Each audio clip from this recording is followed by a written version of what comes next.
Hi guys. So after reading all our tweets and the whole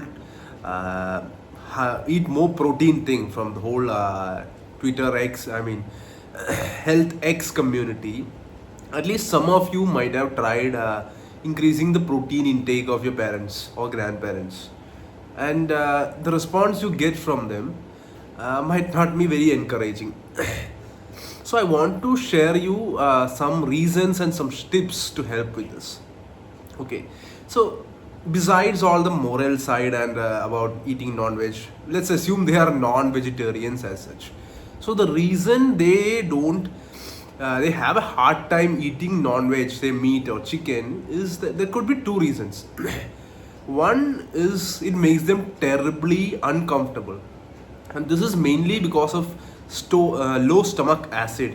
Like you and me feel amazing when we eat meat, but that might not be the case with your parents because they have low stomach acid. Their digesting capabilities for protein is very low. What is the reason? One is naturally aging. Another one is a lot of grain rich diet over the years, and your stomach acid levels just drops. So this is one reason. So people having this condition, people having a low stomach acid, when they eat protein rich food, especially meat, chicken and all, they have a hard time. Like you feel better, but they like totally struggle. They feel bloated and all that. So what you can do with this, first you would explain to them. What you can do here is you can start with things like apple cider vinegar. Just clean up the whole diet as such. If you're able to do that, then you can get your stomach levels, acid levels up. Things such as zinc supplements do help with the stomach acid production. If it's a higher stage, I would go for something like a betaine, but be very careful with that. So there are like that's the way to get your stomach acid up, or rather get your older folks stomach acids up. So that resolves a lot of these things. And the second thing is, you might not, this is not a small thing, it's a very small thing. uh, many of them don't have proper teeth. They have dental issues. So imagine somebody with a dental issue having to eat chicken or meat. It's very tough. So right from the mouth, their digestive process is impaired. So what can be done here is, if suppose you're having chicken, you can make it like in a cream of chicken or chicken soup or something of that sort, where the biting problem is not much. So that is one thing you should do. So when you take care of these two things, they will be more receptive towards eating more protein.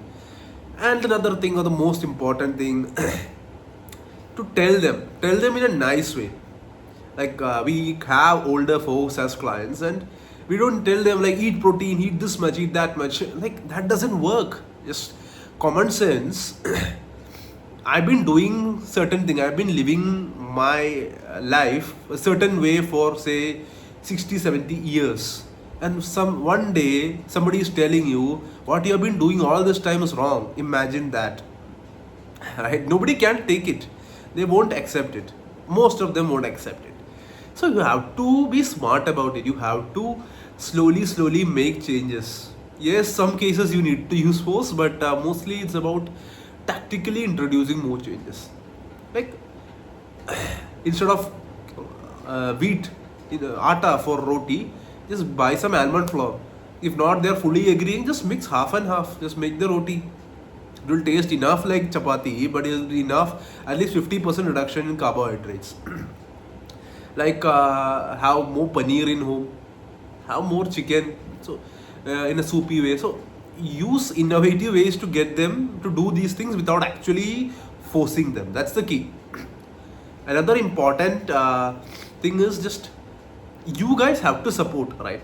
Like if I imagine, if I tell my father or grandfather not eat rice, not eat cut down on sugar.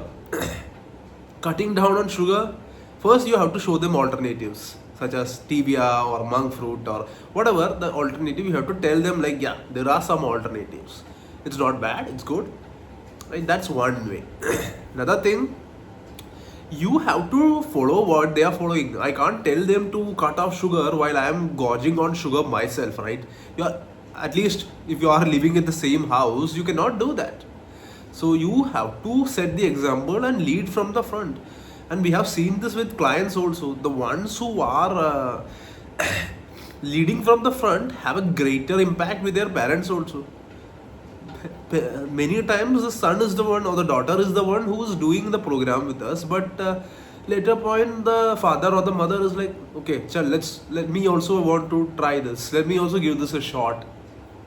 So you support them, you show them the way, especially with women, older women or women in general.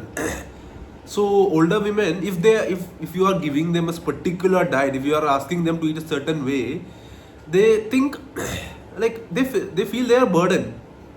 You get what I'm saying? Like I if my diet is a certain way, but the rest of the family is a totally different diet. I feel, yeah, all the cooking is done extra for me, all the purchase is done extra for me. I'm I'm in some way being a burden. So nobody likes that, especially older folks. Nobody likes that. So if you are following almost a similar way, then that makes sense. Like you're doing it for the whole family, so that makes sense. So this is the way you should be doing things. Be smart about it. Don't use force.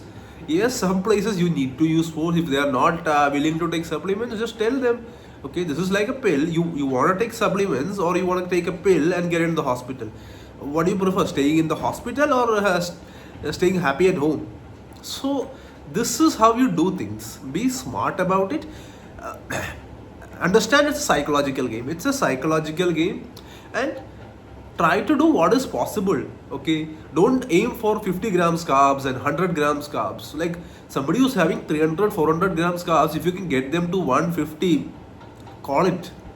That's okay. That's okay. That's like 50% reduction. That's more than enough. So this is how you smartly accommodate changes in the older folks. So I really hope you use these techniques and try to get your whole family fit.